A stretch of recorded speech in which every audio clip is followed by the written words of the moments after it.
Do nono ano, tudo bem com vocês? Espero que estejam todos bem, saúde e paz para todo mundo, com muito amor no coração, certo? Saudade de vocês.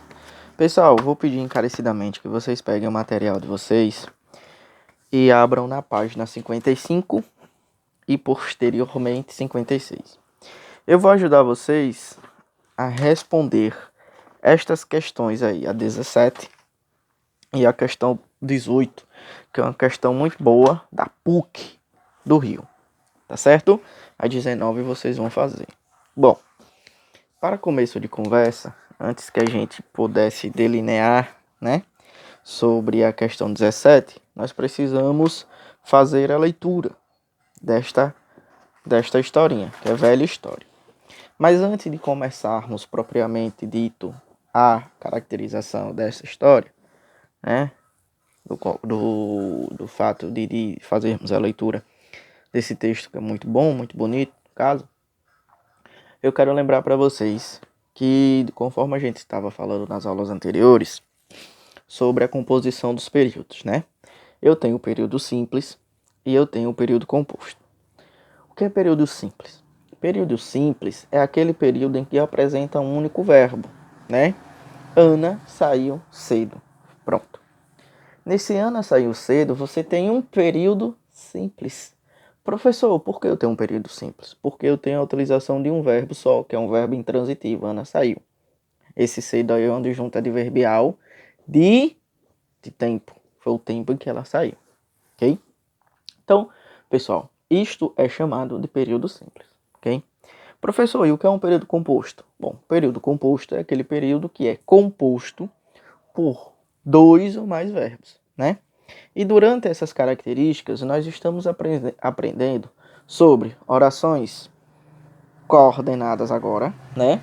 Orações subordinadas, orações adjetivas e orações adverbiais, que é o que nós vamos ver mais à frente. Oração substantiva é aquela oração que tem valor de substantivo, né? E aí eu posso ser uma substantiva subjetiva, predicativa, complementiva, né? Então todas essas orações, elas são compostas dentro do período composto. Por quê? Porque ela tem uma oração principal e tem a oração que é subordinada substantiva. É preciso que façamos alguma coisa. Aí vem aquela regrinha, aquele bizu, é preciso isso, né? Preciso o quê? Que façamos alguma coisa. Vai ser o quê? Quem vai fazer? Nós. Então vai ser uma oração subordinada, substantiva, subjetiva, né? Porque ela funciona como o sujeito da oração, ok? Então, se eu tenho mais de um verbo, eu tenho uma oração subordinada, né? Neste caso, com um período composto, né? Então, se eu tenho também uma oração coordenada, ou seja, eu tenho uma oração independente, tem outra oração independente, eu tenho também um período composto, né?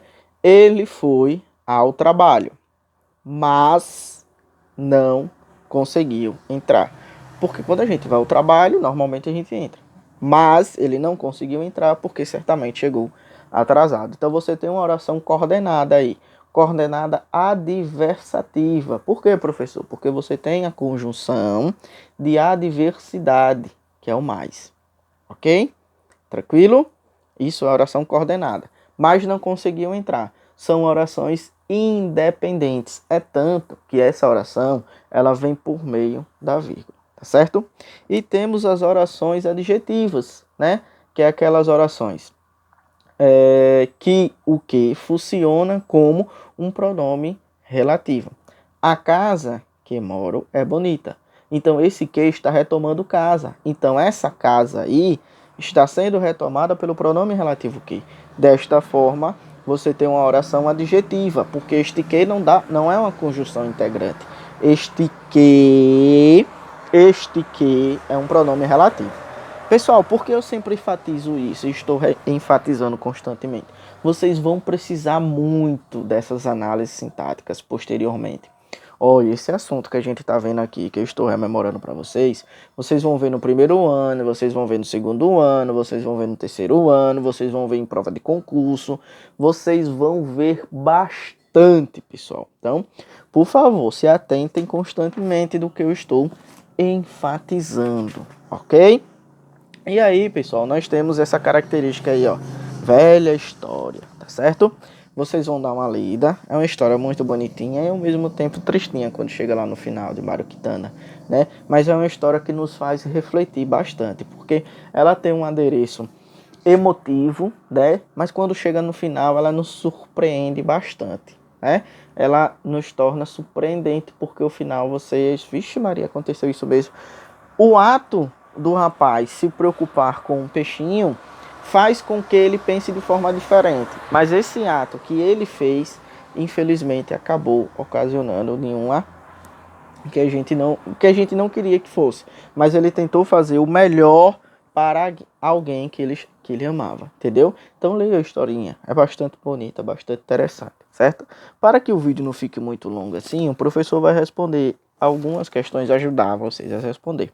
Lembrando que algumas questões aqui são interpretativas, então precisa da sua interpretação textual. Não é que a minha interpretação textual está, o professor disse isso, então o professor está certíssimo. Não, pessoal, presta atenção.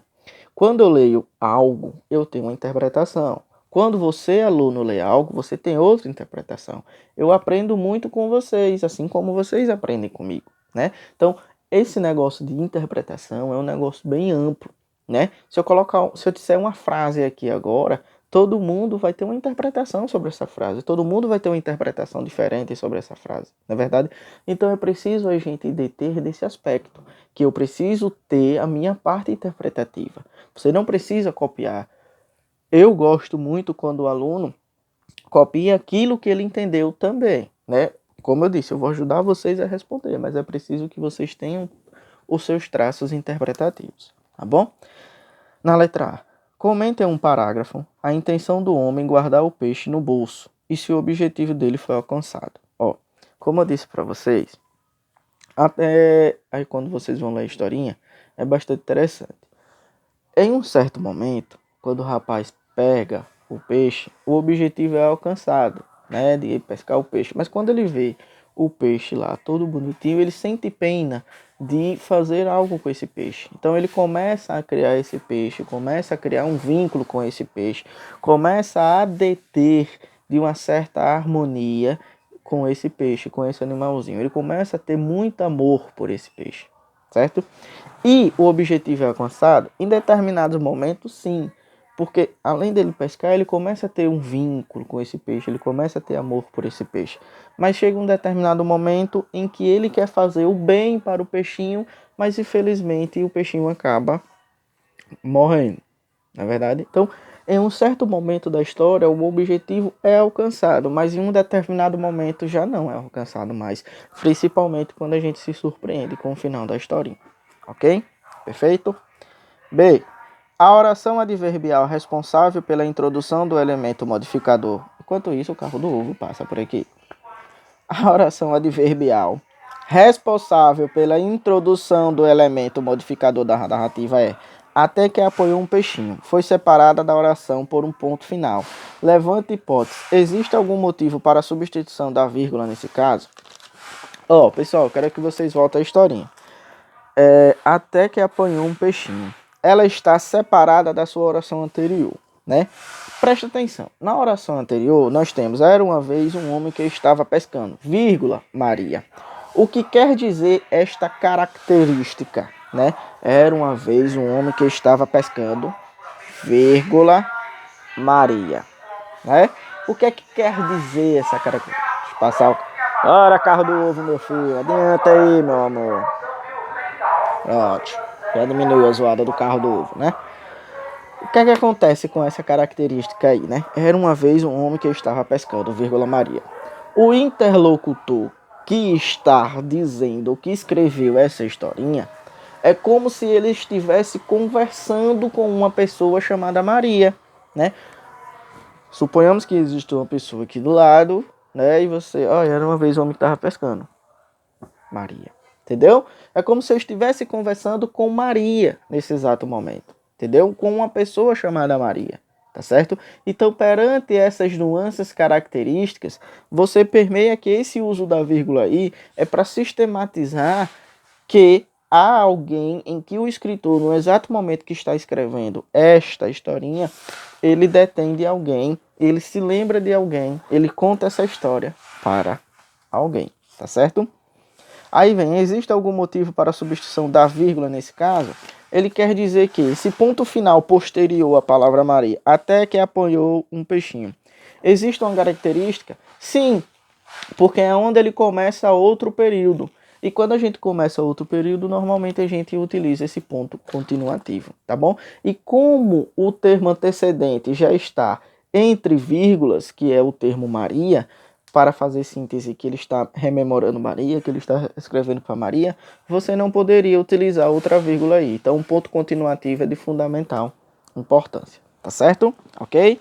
E aí vocês respondem da forma quando vocês acharem coerente, tá? Letra C. Retire do texto uma oração coordenada que não está pontuada de forma adequada. Explique esse desvio de regra geral. Ó, pessoal, virando a folha novamente, voltando para a página 45, eu quero que vocês peguem aí, ó. Aí tem, né, depois de peixinho, essa parte que a gente leu. Mas o peixinho era tão pequenininho e inocente, e tinha um azulado tão indescritível nas escamas que o homem ficou com pena. Ponto. Pronto. Vocês notem aí que antes de começar a oração coordenada pela conjunção aditiva aí, existe uma vírgula. Toda vez que detemos de períodos compostos formados por uma oração coordenada aditiva por esse i, anteriormente precisa ter uma vírgula. É o que acontece nesse exemplo. Só que, continuando a historinha, nós temos e retirou com o dedosamento anzol. Depois de anzol, pessoal, deveria haver uma vírgula, porque estamos começando um novo período com uma conjunção aditiva, que é o i. Então, onde é que está errado aí? Que deveria, depois de anzol, deter de uma vírgula, já que estamos começando um novo período pela conjunção coordenada aditiva i, que é o que acontece no termo anterior que eu expliquei agora, tá certo? Então, se existe algo que está errado, é a partir disso aí. Retirou cuidadosamente o anzol, deveria ter uma vírgula, e pincelou com iodo a garganta do coitadinho. Ok? Tá tranquilo? Tá favorável? Beleza. Vamos lá. Prosseguindo, tem exercícios de aprofundamento, né? PUC-Rio. Reescreva o período a seguir, pontuando corretamente. Letra A. É fato conhecido por muitos que Paulo Lins... Pessoal, deveria ter uma vírgula aí, depois de Lins, vírgula, e depois de Carioca, vírgula. Por quê, professor? Porque esta vírgula aí serve para determinar quem é Paulo Lins, certo?